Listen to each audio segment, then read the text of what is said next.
EPS 95 pension में बड़ी बढ़ोतरी।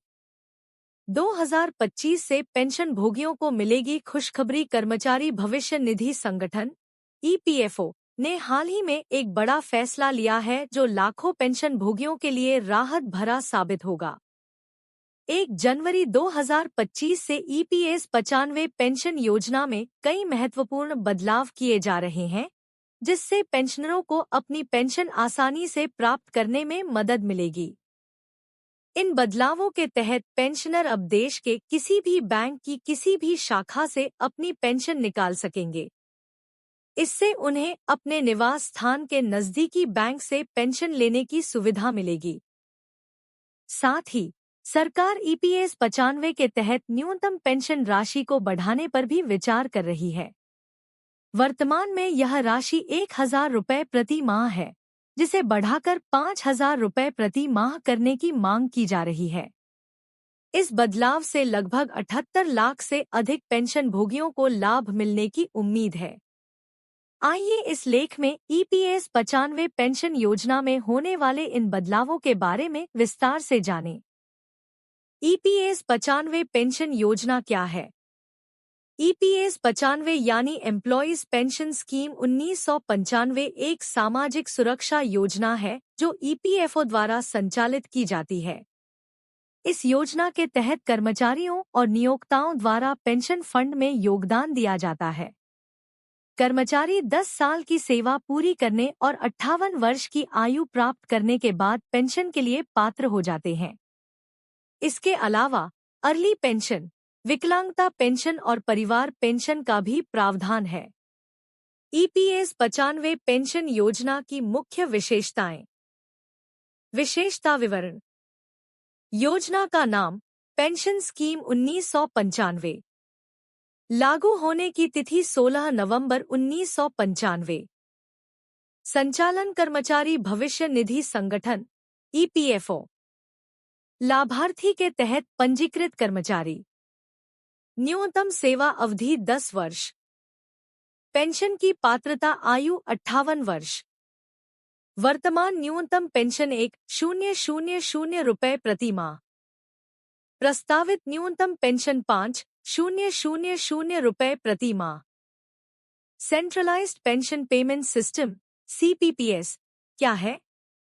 केंद्रीय पेंशन भुगतान प्रणाली सीपीपीएस एक नई व्यवस्था है जिसे ईपीएफओ द्वारा 1 जनवरी 2025 से लागू किया जा रहा है। इस प्रणाली के तहत ईपीएस 95 पेंशनर देश के किसी भी बैंक की किसी भी शाखा से अपनी पेंशन प्राप्त कर सकेंगे। यह एक राष्ट्रीय स्तर की केंद्रीकृत प्रणाली है जो पेंशन भुगतान को आसान और सुविधाजनक बनाएगी। सीपीपीएस के प्रमुख लाभ। पेंशनरों को किसी भी बैंक शाखा से पेंशन निकालने की स्वतंत्रता। Pension payment order PPO transfer करने की आवश्यकता नहीं। तुरंत पेंशन क्रेडिट बिना किसी अतिरिक्त वेरिफिकेशन के। रिटायरमेंट के बाद घर वापस जाने वाले पेंशनरों के लिए सुविधाजनक।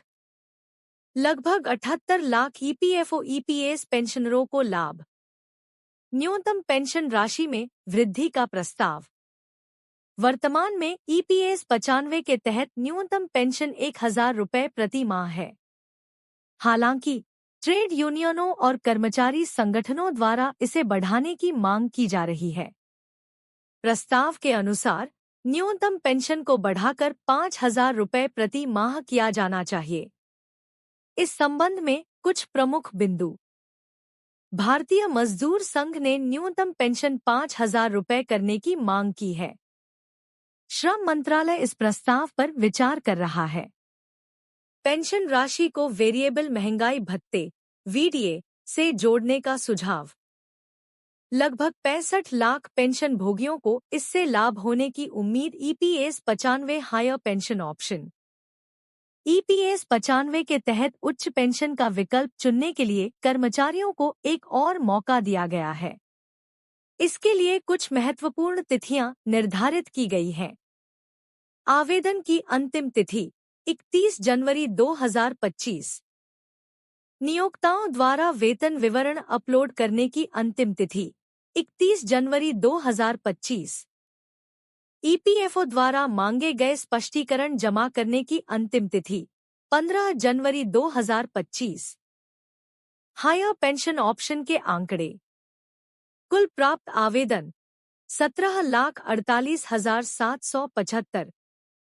जारी किए गए पेंशन भुगतान आदेश 16,282। अस्वीकृत आवेदन 2.6 लाख। 8th पे कमीशन की मांग। केंद्र सरकार के कर्मचारियों और पेंशनरों के लिए 8वें वेतन आयोग का गठन करने की मांग भी की जा रही है। इस संबंध में कुछ प्रमुख बिंदु। ट्रेड यूनियनों ने वित्त मंत्री से 8वें वेतन आयोग के तत्काल गठन की मांग की है। 7वें वेतन आयोग के गठन के 10 साल से अधिक समय बीत चुका है। लगभग 50 लाख केंद्र सरकार के कर्मचारी और 67 लाख पेंशनर इससे लाभान्वित होंगे। वेतन संरचना में संशोधन की आवश्यकता पर जोर। ईपीएस 95 पेंशन योजना में अन्य प्रस्तावित सुधार। पेंशन योजना को और बेहतर बनाने के लिए कुछ अन्य सुझाव भी दिए गए हैं। पेंशन आय को आयकर से मुक्त करने का प्रस्ताव। आयकर छूट सीमा को बढ़ाकर 10 लाख रुपए करने की मांग। असंगठित क्षेत्र के श्रमिकों के लिए सामाजिक सुरक्षा योजना। गिग वर्कर्स के लिए विशेष सामाजिक सुरक्षा योजना। पुरानी पेंशन योजना ओपीएस को बहाल करने की मांग। ईपीएस 95 पेंशन योजना का भविष्य। ईपीएस 95 पेंशन योजना में प्रस्तावित बदलाव लाखों पेंशनरों के जीवन में सकारात्मक प्रभाव डाल सकते हैं। केंद्रीय पेंशन भुगतान प्रणाली सीपीपीएस से पेंशन प्राप्त करने की प्रक्रिया आसान हो जाएगी। साथ ही न्यूनतम पेंशन राशि में वृद्धि से पेंशनरों की आर्थिक स्थिति में सुधार होगा। हालांकि इन बदलावों को लागू करने में कुछ चुनौतियां भी हैं। पेंशन फंड की वित्तीय स्थिरता सुनिश्चित करना। तकनीकी बुनियादी ढांचे को मजबूत करना।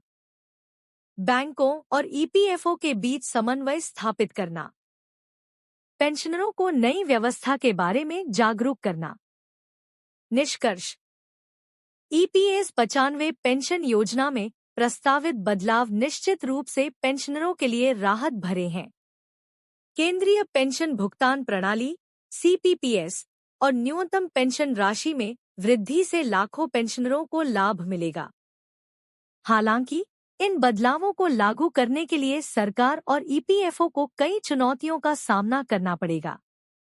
आने वाले समय में यह देखना दिलचस्प होगा कि ये प्रस्तावित सुधार किस रूप में लागू होते हैं और इनका पेंशनरों के जीवन पर क्या प्रभाव पड़ता है। डिस्क्लेमर। यह लेख सार्वजनिक रूप से उपलब्ध जानकारी के आधार पर तैयार किया गया है। ईपीएस 95 पेंशन योजना में प्रस्तावित बदलावों के संबंध में अंतिम निर्णय सरकार और ईपीएफओ द्वारा लिया जाएगा। पाठकों को सलाह दी जाती है कि वे नवीनतम आधिकारिक जानकारी के लिए ईपीएफओ की वेबसाइट या नजदीकी ईपीएफओ कार्यालय से संपर्क करें।